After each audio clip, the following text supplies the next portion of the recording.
This is a video that we've wanted to do for a long time. We have people out here that they have the chance to see, and I feel it's what separates our toy hauler from so many other ones out there.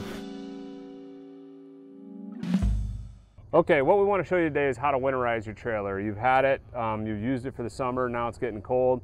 And so we want to do a video just to show you how to do that, get it set and prepped for storage. First thing you got to do is drain all the water out of all the tanks. Your black and your gray tank, you do that as normal, just pull the waste and get all of that out of there, so that's empty. But then we also have the lines and the freshwater tank. We have a low point drain valve on them. On the front bedroom, the tank's back here. On a non-front bedroom, it would be a little bit different. We're not going to take the time for the video to release all the water, but you want to let that go until it's empty, and then we'll show you the rest inside. If you have a front bedroom, it's going to be right here just forward of the bathroom. If it's in the non-front bedrooms, you're going to have to look in that front exterior storage to get to the water heater, find these valves. We have a nice instruction sheet that kind of labels for different uses that you would do with this. But for actual winterizing, when we were outside, we did the low point valve, we did the waste tanks, we got rid of the water in there. There's two valves you want to flip in this and get some more of the water drained from the low point.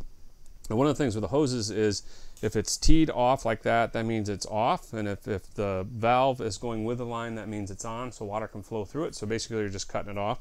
So at the bottom down here, we have two valves that we're gonna let drain out, and you would want to come in here at the same time you're emptying your tanks on the outside. So now the water is emptying out from that low point there. What we also want to do in this point is to, if you look right here under the instruction sheet, it says valves should be in this orientation to winterize water lines.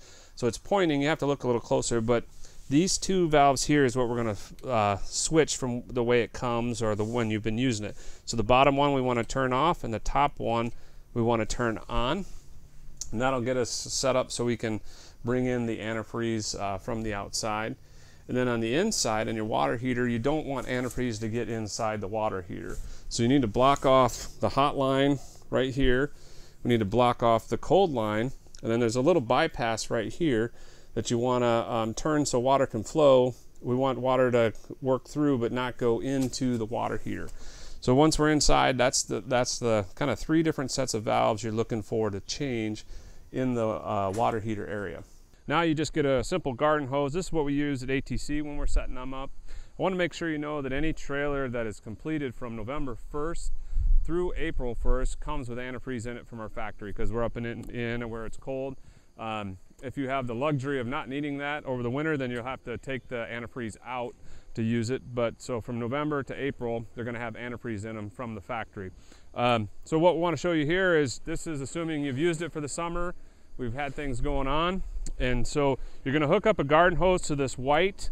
It actually says right here when you open the lid that it says Winterize. So you hook up the hose to that. We have a 5-gallon bucket of antifreeze, the typical RV antifreeze. Looks like you'd maybe need 2 or 3 gallons depending on it. So maybe buy at least 4 gallons to call it safe. And then when we get started out here, there is a switch for the pump to activate the pump and turn it on. You can also just turn it on in the inside. So for the outside, basically you want to also have it on tank fill, not on the city water, as far as this blue tab goes. And then that'll help you get started on the outside. As long as you got the hose dropped into your bucket, then we'll go inside, we'll turn the valves on and show you how to do it from the inside. All right, so we turned on the water pump.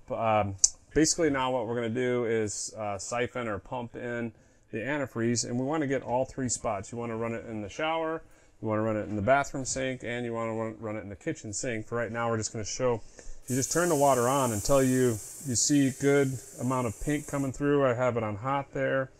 I'm going to run it on cold until I see pink coming for maybe 5-10 seconds. You want to make sure you get enough that it floats through and gets into the P-trap, because water never comes out of that P-trap area. So you're going to let it run 5 to 10 seconds of good solid pink like that.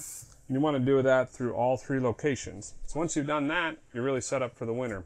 You basically got to get all the water out of everywhere and then get antifreeze into everywhere else except for the big tanks and the water, or the water heater tank itself.